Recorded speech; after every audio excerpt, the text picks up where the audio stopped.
ஆனா பிரதமருடைய கழிப்பட திட்டத்தையே தன்னோட தொகுதியில சரிவர அமுல்படுத்தாத ஒரு எம்பி தானே கனிமொழி. அதனாலதானே அந்த குழந்தை அன்னைக்கு பாவம் அப்பாவி குழந்தை நைட்டு 9 மணிக்கு கழிப்படத்துக்கு போய் படுகொலை செய்யப்படுறது கற்பிடிச்சு. இந்த நிகழ்வுக்கெல்லாம் காரணம் யாரு? மத்திய அரசினுடைய திட்டத்தை சரிவர செயல்படுத்தாத திமுக தானே காரணம். பெரம்பூர் தொகுதியில நேற்று முன்தினம் ஒரு கவுன்சிலர் வீட்டுல 5 கோடி ரூபாய் பணம் இருக்குது, பணம் பட்டோலை பண்றாங்கன்னு சொல்லி பாட்டாளி மக்கள் கட்சி அதிமுக கூட்டணி வேட்பாளர் வந்து பிரச்சனை பண்ணும்போது பறக்கப்படையா இருக்கட்டும் காவல்துறை இருக்கட்டும் 3 மணி நேரம் கழிச்சுதான் வராங்க. அந்த 3 மணி நேரத்துல பணத்தை வேற இடத்துக்கு மாத்திட்டாங்க. எங்க ஊருக்கு 10 லட்சம் ரூபாய் கொடுத்துட்டாரு அமைச்சர் அனிதா ராதாகிருஷ்ணன். எங்க ஊருக்கு 7 லட்சம் ரூபாய் கொடுத்துட்டாரு, அந்த ஊருக்கு 12 லட்சம் ரூபாய் கொடுத்துட்டாரு, இந்த ஊருக்கு 17 லட்சம் ரூபாய் கொடுத்துட்டாருன்னு தகவல் சொல்றாங்க. தகவல் 100% உண்மை. அப்போ பறக்கும் படை தேர்தல் கமிஷன் என்ன பண்ணிட்டு இருக்காங்க? அப்போ திமுகவுடைய கைப்பாவையா பறக்கும் படையும் தேர்தல் கமிஷன் செயல்படுதாங்கிற சந்தேகம் எங்களுக்கு வருகிறது. அதன் காரணமாக பல்வேறு ஊர்கள்ல அவரை தடுத்து நிறுத்தி நீங்க ஊருக்குள்ள வரக்கூடாதுன்னு சொல்றாங்க. ஆலங்குளம் தொகுதியில் பாத்தீங்களா, ஒரு பனையேறும் தொழிலாளியை வீட்டுல இருந்து கூப்பிட்டு போய் மரத்துல நீங்க கல் வச்சிருக்கீங்கன்னு கேட்டு துப்பாக்கிகளை சுட்டு, அது 2 கால்களை சுட்டதுல மட்டும் இல்லாம அந்த குண்டுகளை எடுக்கணும்னு காலை பிசைஞ்சு அந்த ரத்தத்தெல்லாம் எடுத்து தன்னோட உடம்புல தெளிச்சுக்கிட்டு என்னை அடிச்சுட்டான்னு சொல்லி ஒரு போலீஸ்கார பொய்யான தகவலை சொல்லி மக்களை ஏமாத்துறதுங்கிறது எப்படி ஏத்துக்க முடியும்? இந்த மாதிரி நிகழ்வுகள் நடக்கிறதுக்கு காரணம் என்ன? 200க்கும் மேற்பட்ட இடங்களில் அதிமுக பாஜக கூட்டணி வெற்றி பெறும் அப்படிங்கிறது தான். எங்க பார்த்தாலும் திமுக மேல கடு அதிருப்தி. திமுக தமிழகத்தினுடைய தீய சக்தி என்பதை தமிழக மக்கள் முழுமையாக உணர்ந்து விட்டார்கள்.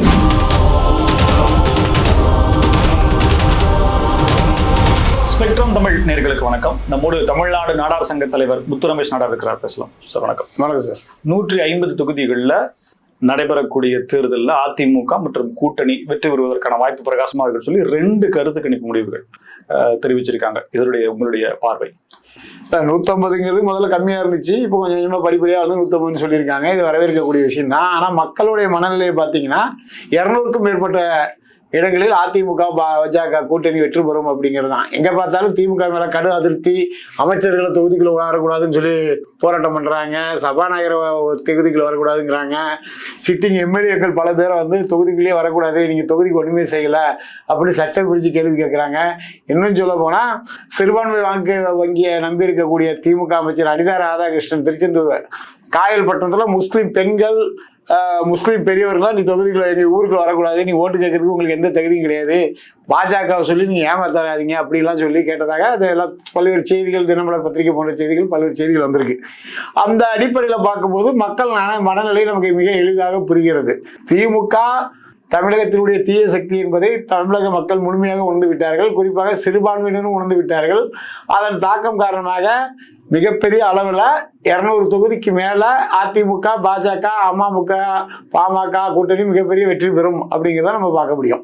இப்போ தொகுதிக்குள்ள விட மாட்டேங்கிறாங்க அமைச்சர்களையுமே வந்து முன்னாள் திமுக சட்டமன்ற உறுப்பினர்களையுமே விட மாட்டேங்கிறாங்க அப்படின்னா இது எதை காட்டுது? யாரார நீங்க குறிப்பிட்டு சொல்றீங்க? அமைச்சர் அனிதா ராதாகிருஷ்ணன் அவர்கள் 6 மணி நேரம் ஊருக்குள்ள விடல.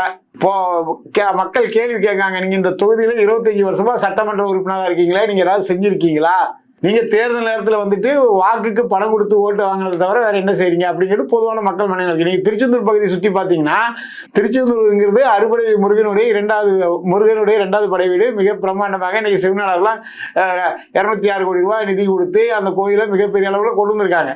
அதே சமயத்தில் பார்த்தீங்கன்னா அடிப்படை கட்டமைப்பு இருக்குதா? ஒரு பெண்கள் குழந்தைகள் தாய்மார்கள் வந்து சென்று வர்றதுக்கு கழிவறைகள் இருக்குதா அப்படின்னா கிடையாது. அதே மாதிரி ரோடு பார்த்தீங்கன்னா அதாவது ஓப்பன் பிளேஸ்ல சாக்கடை கலந்த திருச்செந்தூர் வந்துட்டாலே ஒரு துர்நாற்ற விஷம் அப்படிங்கிற அளவுக்கு அந்த ஊரை சுத்தி பார்த்தீங்கன்னா துர்நாற்றம் வீசக்கூடிய சாக்கடைகள் ஓப்பனா இருக்கு. இது வந்து முந்தியெல்லாம் பார்த்தீங்கன்னா சின்ன வயசுல நாங்களாம் இந்த கோயில் பக்கத்தில் உள்ள கிணத்துக்கெல்லாம் போய் குளிப்போம், குடிக்கிறதுக்கே அந்த தண்ணி தான் எடுத்துட்டு வந்து பயன்படுத்துவோம். ஆனா இன்னைக்கு பார்த்தீங்கன்னா அவ்வளோ ஒரு மோசமான ஒரு நிலைமை இந்த கடந்த 25 ஆண்டுகள்ல நடந்திருக்கு. அது இது இந்த மாதிரி அடிப்படை விஷயமே செஞ்சு தராத நீங்கள் தேவையா அப்படிங்கிறது ஒரு கேள்வி. இன்னொன்று வந்து தூத்துக்குடி நாடாளுமன்ற உறுப்பினர் கனிமொழி முதல்வர் ஸ்டாலினுடைய தங்கச்சி அவங்க அதை செய்வாங்க இதை செய்வாங்கன்னு எதிர்பார்த்து மக்கள் ஏமாந்து 2 முறை வாக்களித்து ஒன்றும் நடக்கலை. அதாவது கன்னியாகுமரி எம்பி தொகுதி எம்பி வேட்பாளர் நாடாளுமன்ற உறுப்பினர் விஜய் வசந்தா இருக்கட்டும், திருநெல்வேலி ராபர்ட் புருஷ்டா இருக்கட்டும், அவங்கெல்லாம் அவங்க ஊருக்கு வந்தே பாரத்தை மிக எளிமையாக பெற்றுத்தரார்கள். டெல்லி வரையும் சென்று போராடுறாங்க, வாங்கி தராங்க. சொல்லப்போனால் ராபர்ட் புருஷ்லாம் வந்து கோயம்புத்தூர் to திருநெல்வேலிக்கெல்லாம் ரயில் விடணும்னு சொல்லி அந்த கோரிக்கைலாம் வச்சு முன்னெடுத்து சக்ஸஸ் பண்ணிடுறாரு. இத்தனைக்கும் ஒரு காங்கிரஸ். ஆனால் இந்தியா முழுவதிலிருந்தும் பக்தர்கள் வரக்கூடிய திருச்செந்தூருக்கு ஒரு வந்தே பாரத் ரயிலை கூட வர வைக்க முடியல. அதுக்கு நாடார் சமுதாய அமைப்புகள் மற்றும் பல்வேறு அமைப்புகள், வியாபார அமைப்புகள் இவங்க தான் போராடி அது இன்னைக்கு வர்றதுக்கான ஒரு சூழல் இருக்கு. இப்போ இதை பார்க்கும்போது அமைச்சர் திமுகவிலையும் அமைச்சராக இருந்திருக்காரு, அதிமுகவிலும் அமைச்சராக இருந்திருக்கிறாரு. அவரை தோற்கடிக்கவே முடியாதுங்கிற மாதிரி ஒரு மாய பிம்பத்தை உருவாக்கி வச்சிருக்காங்க. அப்படி இருந்து தொகுதிக்கு ஒண்ணுமே செய்யல. திமுக தான் மேடைக்கு மேடை சொல்லுதே சார், வஞ்சிக்கிறது, தமிழ்நாட்டை வஞ்சிக்கிறது பாஜக, பாசிச பாஜக, தமிழ்நாட்டை மாற்றான் தாய் கண்ணில் தான் பாக்குதுன்னு சொல்லி பல விஷயங்கள் அப்படி பாத்தீங்கன்னா கொண்டு வர முடியும் இல்ல. அப்படி பாத்தீங்கன்னா காங்கிரஸ் எம்பி இருக்கக்கூடிய திருநெல்வேலிக்கு எப்படி வந்தே பாரத் வந்துச்சு, காங்கிரஸ் எம்பி இருக்கக்கூடிய கன்னியாகுமரிக்கு எப்படி வந்தே பாரத் வந்துச்சு. வஞ்சிக்கிறது என்றால் காங்கிரஸ்காரங்களை தான் அவங்க முதல்ல வஞ்சிக்கணும். திமுகவுடைய இருக்கிறவங்களுக்கு எப்படி வஞ்சிப்பாங்க? இது வந்து ஏமாற்று வேலை. அவங்களுக்கு ஒரு வழி இல்லாம ஒரு பொய்யை திரும்ப திரும்ப சொன்னால் அது உண்மைங்கிற மாதிரி மாற்றி சொல்லக்கூடிய ஒரு நிலைமையை உருவாக்கியிருக்காங்க. அதாவது சார், திருச்செந்தூருங்கிறது வந்து குரு பகவான், செவ்வாய் பகவான் இவங்களுக்கெல்லாம் வந்து ஒரு ஒரு என்ன சொல்றது, ஜோதிட ரீதியாக சரியா இல்லை அப்படின்னா இங்கே வந்தால் நல்லது நடக்கும் அப்படிங்கிறது ஒரு ஐதீகம். கல்யாணம் ஆகாதவங்களுக்கு கல்யாணம் நடக்கும், குழந்தை இல்லாதவங்களுக்கு குழந்தை நடக்கிறதுலாம் தொட்டு நடந்துட்டு இருக்கு. இன்னைக்கு திருச்செந்தூருடைய புகழ் உலக புகழ் பற்று இந்தியா முழுவதும் பக்தர்கள் வரக்கூடிய ஒரு நிகழ்வு இருக்கு. அப்படிப்பட்ட திருச்செந்தூருக்கு ஒரு வந்தே பாரத் ரயிலை கூட இயக்கிறதுக்கு முயற்சி எடுக்காத திமுக அமைச்சர் திருச்செந்தூருக்கு தேவையா? பெண்கள், தாய்மார்கள் கழிப்பிட வசதி கூட செஞ்சு தராத ஒரு சட்டமன்ற உறுப்பினர் திருச்செந்தூருக்கு தேவையா அப்படிங்கிறது அந்த தொகுதி மக்களுடைய கோபமா இருக்கு. தொகுதி மக்களுடைய கோபம். அதன் காரணமாக தான் பல்வேறு ஊர்கள்ல அவரை தடுத்து நிறுத்தி நீங்க ஊருக்குள்ள வரக்கூடாதுன்னு சொல்றாங்க.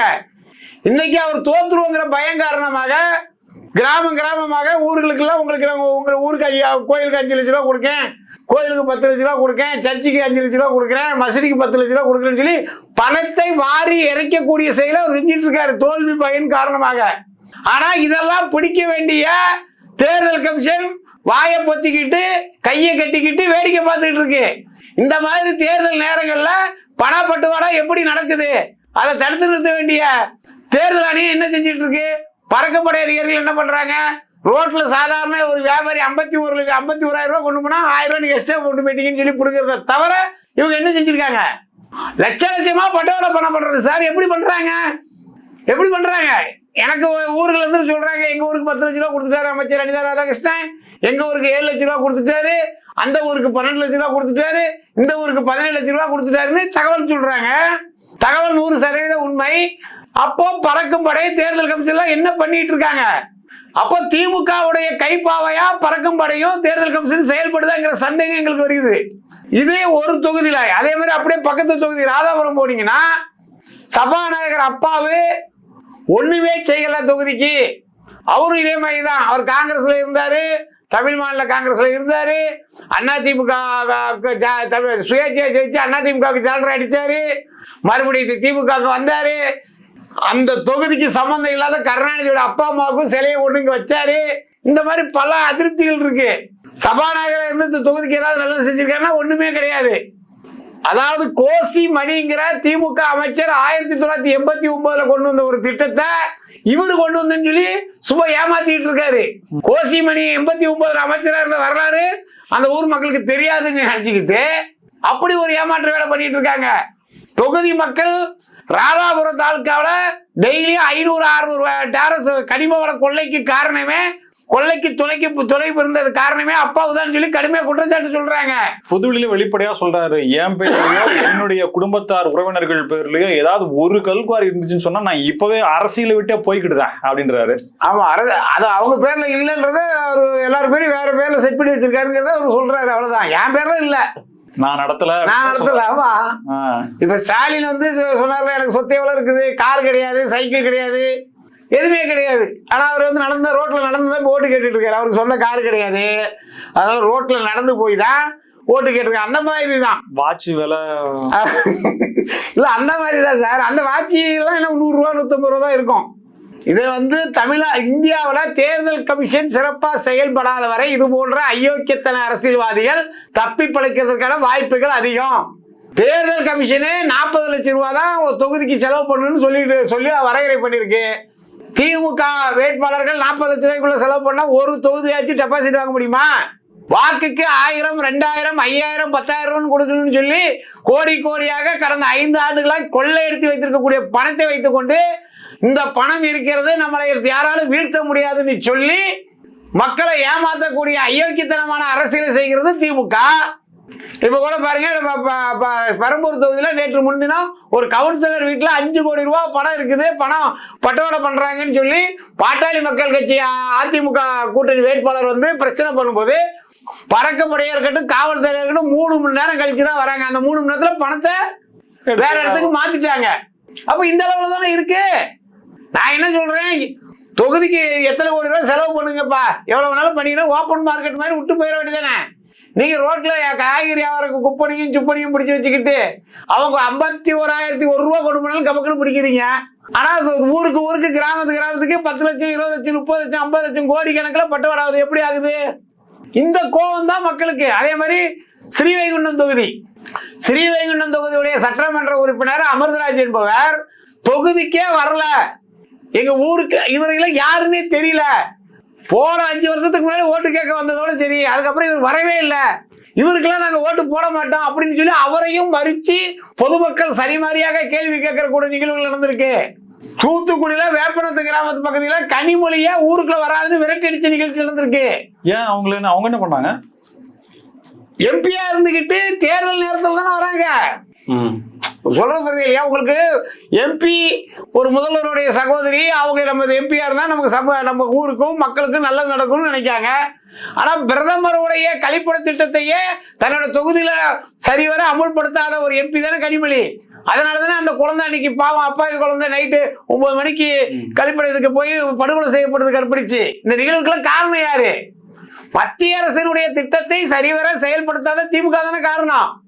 தமிழ்நாட்டில் குக்கிராமங்கள் வரைக்கும் போதைப் பொருள் நடமாட்டம் வந்துருச்சு. போதைப் பொருளால இளைஞர்கள், மாணவர்கள் மிகப்பெரிய அளவுல அவர்களுடைய வாழ்க்கையே போகக்கூடிய அளவுக்கு நிகழ்வுகள் நடந்துகிட்டு இருக்கு. இது ஒரு பக்கம். இன்னொரு பக்கம் சாதிய பயங்கரவாதிகள் சாதி ரீதியா அரசு அதிகாரிகளே சாதிய பயங்கரவாதத்தை முன்னெடுத்திருக்காங்க. ஆலங்குளம் தொகுதியில் பாத்தீங்களா, ஒரு பனையேறும் தொழிலாளியை வீட்டுல இருந்து கூட்டிட்டு போய் மரத்துல அவனுக்கு கல் வச்சிருக்கேன் என்னன்னு கேட்டு துப்பாக்கிகளை சுட்டு, அது 2 கால்களை சுட்டது மட்டும் இல்லாம அந்த குண்டுகளை எடுக்கணும்னு காலை பிசைச்சு அந்த ரத்தத்தெல்லாம் எடுத்து தன்னோட உடம்புல தெளிச்சுக்கிட்டு என்னை அடிச்சுட்டான்னு சொல்லி ஒரு போலீஸ்கார பொய்யான தகவலை சொல்லி மக்களை ஏமாத்துறதுங்கிறது எப்படி ஏத்துக்க முடியும்? இந்த மாதிரி நிகழ்வுகள்லாம் நடக்கிறதுக்கு காரணம் என்ன? அரசு சரிவரை செயல்படலை அப்படிங்கிறது தான். அதே மாதிரி ராதாபுரம் தொகுதி, அதாவது ராதாபுரம் தொகுதியா இருக்கட்டும், நாங்குநேரி தொகுதியா இருக்கட்டும், காங்கிரஸ் கட்சியினுடைய மாவட்ட தலைவராக இருந்தவர் ஜெயக்குமார், அவர் கொடூரமான முறையில படுகொலை செய்யப்படுகிறார். அவர் இறந்து 2.5 வருஷம் ஆயிடுச்சு. ஒரு சபாநாயகர் தொகுதியில இந்த நிகழ்வு நடந்திருக்குது. ஒரு காங்கிரஸ்காரர் தான் இறந்திருக்காரு. காங்கிரஸ் சட்டமன்ற உறுப்பினர் வகையில நாங்குநேரி வேட்பாளர் இப்ப போட்டிருக்க ரூபி மனோகரன் முன்னாள் இப்ப இருக்க சட்டமன்ற உறுப்பினர், அவர் ஏதாவது அதை பத்தி சட்டசபையிலையோ இல்ல போலீஸ் அதிகாரிகளையோ சந்திச்சு முறையிட்டதான் வரலாறு இருக்குதானா? இல்ல. தன்னுடைய தொகுதியை சேர்ந்த காங்கிரஸ் தலைவர் ஒருத்தர் இருந்து போனாரே, கூட்டணி தலைவர், அவருக்கு நீதி கிடைக்கணும்னு சொல்லி சபாநாயகர் ஏதாவது முயற்சி எடுத்தாருன்னா அது ஒண்ணும் கிடையாது. கனிம கொள்ளை மிகப்பெரிய அளவில் நடக்கிறது ராதாபுரம் தாலுகா, ராதாபுரம் தொகுதி. அப்ப அதை தடுத்து நிறுத்துறதுக்கு நீங்க சொன்னீங்களா, நான் குவாரி நடத்தல அப்படின்னு சொல்றாருன்னா, சரி குவாரி நீங்க நடத்துறீங்களா இல்லையான்னு உங்களுக்கு தெரியும், உங்க குழந்தைகளுக்கு தெரியும், உங்களுடைய பங்காளிகளுக்கு தெரியும், கூட்டாளிகளுக்கு தெரியும். சரி நீங்க சொல்றவங்க நடத்தலே வச்சுக்கிடுவோம். கனிம வள கொள்ளை உங்கள் தொகுதியில் மிகப்பெரிய அளவிலே கொள்ளை அடிக்கப்படுகிறதா இல்லையா? ஒரு நாளைக்கு 400 லாரி போகுதா இல்லையா? ஒரு நாளைக்கு 400? ஆமா, நேற்று கூட தகவல் சொல்றாங்க 400 லாரி போயிட்டு இருக்கு அப்படின்னு. 10 லாரிக்கு 20 லாரிக்கு அனுமதி வாங்கிட்டு ஒரு நாளைக்கு 400 லாரி நம்ம மலைகள்லாம் மொட்டையடிச்சு நம்ம மலையில் உள்ள கனிம வளையெல்லாம் எங்க கொண்டு போறாங்க? கேரளாவுக்கு கடத்துறாங்க. அப்ப தொகுதியினுடைய சட்டமன்ற உறுப்பினராக நீங்க என்ன பண்ணீங்க? தமிழ்நாட்டினுடைய சபாநாயகருங்கிற ஒரு மிகப்பெரிய அந்தஸ்து உங்களுக்கு கொடுத்து வைக்கப்பட்ட தொகுதி மக்களுக்கு நம்ம தொகுதியில இருந்த மலையை இப்படி கொள்ளையடிச்சுட்டு போறாங்களேன்னு தடுத்துறதுக்கு நீங்க முயற்சி பண்ணிருக்கீங்களா? இல்ல போராடி இருக்கீங்களா? இல்ல அரசு அதிகாரிகிட்ட இந்த மாதிரி நடக்குது, இதை தடுத்து நிறுத்தீங்கன்னு முறையிட்டு இருக்கீங்களா? திருடனாதான் திருடனா? திருடனுக்கு துணை போறவன் திருடனா இல்லையா? இதெல்லாம் யாரு கேட்கிறா? அந்த தொகுதி மக்கள் கேட்கிறாங்க. அதனாலதான் இவங்கள மாதிரி ஆட்களை தொகுதிகளை விட மாட்டேங்காங்க. தனிப்பட்ட முறையில வேட்பாளர்கள் மேல் இருக்கக்கூடிய வெறுப்பு அப்படின்றது எடுத்துக்கலாமா, இல்ல ஒட்டுமொத்த திமுக மேல் உள்ள வெறுப்பு? இப்ப நீங்க எல்லாமே வந்து அந்த தொகுதியில அவங்க சரியா செயல்படல அப்படின்னு மக்களுடைய வெறுப்பு அந்த தொகுதியில இருக்கு. ஆனா ஒட்டுமொத்த 234 தொகுதியிலையும் அதை எடுத்துக்க முடியாது. அதாவது திமுக வேலை 234 தொகுதியிலும் கடுமையான எதிர்ப்பு இருக்கிறது. அடிப்படையிலிருந்து, அதாவது அவங்க கொடுத்த வாக்குறுதியில் எதுவுமே நிறைவேற்றல. அது இல்லாமல் பெண்களை வந்து தகுதி இல்லாத பெண்கள் சொல்லி ஒதுக்கி வச்சுக்கிட்டு தகுதி உள்ள பெண்களுக்கு 1000 ரூபா கொடுக்குறோம், தகுதி இல்லாத பெண்கள் சொல்லி நம்மளுடைய பெண்களை வந்து தகுதி இல்லாதன்னு சொல்லி ஏமாத்தக்கூடிய திமுக நமக்கு வேண்டாம் அப்படின்னு சொல்லி பெண்கள் எல்லாம் முடிவு பண்ணிட்டாங்க. இது வந்து 234 தொகுதியிலும் எதிரொலிக்குது. இப்போ என்னன்னா இதே மாதிரி தான் 8000 ரூபாய்க்கு கூப்பன் கொடுக்குறாங்க. இந்த கூப்பனை வாங்கிட்டு போய் நேத்து தருமபுரி மாவட்டம் இந்த செந்தில் குமார், அவர் தானே எம்பியா இருந்தார், அவர் தான் கொடுத்துருக்காரு, போட்டோ வந்திருக்குது. அதை கொண்டு போய் கடையில கொடுக்குறாங்க. கடையில கொடுத்த உடனே என்னமா இதெல்லாம் செல்லாதுமா, அதுக்கெல்லாம் என்ன கவர்மெண்ட் ஜிஓ போடணும், ஜிஓ போட்டதுக்கு அப்புறம் தான் இதெல்லாம் என்னன்றது தெரியும் சொல்லி சொல்றாங்க. இது அதிமுக கம்ப்ளைண்டா ரைஸ் பண்ணி தேர்தல் கமிஷன் சொல்லும் போது நாங்க ஏற்கனவே ஏப்ரல் 1 இதுக்கு அனுமதி வாங்கிட்டோம் கொடுக்கறதுக்குன்னு சொல்லி திமுக தரப்புல இருந்து சொல்லப்படுது. அது என்ன வாங்கினாங்கன்னா பிட் நோட்டீஸ் கொடுக்கறதுக்கு தான் அவங்க அனுமதி வாங்கியிருக்காங்க. இந்த மாதிரி கூப்பன் மாதிரி அடிச்சு நீங்க கொடுக்கறதுக்கு இது சொல்லி தேர்தல் கமிஷனே வந்து பதில் மனு தர. எப்படி இவங்க பித்தலாட்டம் பண்றாங்க, ஒவ்வொரு தேர்தலையும் மக்களை எப்படி ஏமாத்துறாங்க அப்படின்றத இன்னைக்கு சொல்லலாம். பெண்களை, நம்மளுடைய பெண்களை இந்த மாதிரி சொல்றாங்க. அது மட்டும் இல்லாம 8000 ரூபாய் கூப்பனை வந்து நாங்க ஆட்சிக்கு வந்தா தரேன்னு சொல்லி வாக்குறுதி கொடுத்துட்டு போலியாக நோட்டீஸ் போல அச்சடிச்சு தருமபுரி தொகுதி முழுக்க, தருமபுரி பக்கத்தில் உள்ள தொகுதியெல்லாம் அந்த எம்பியே கொடுக்கக்கூடிய நிகழ்வுகள், அதை நம்பி ஏமாந்த பெண்கள் எல்லாம் போய் பொருள் வாங்க போனா இதெல்லாம் இப்போ எடுத்துட்டு போய் கேட்டாங்க, கொடுத்துருக்காங்க, எனக்கு அவங்களே சொல்லிருக்காங்க 8000. இந்த மாதிரி ஏமாற்று வேலையை இப்போதே செய்ய தயாராகிவிட்டது திமுக.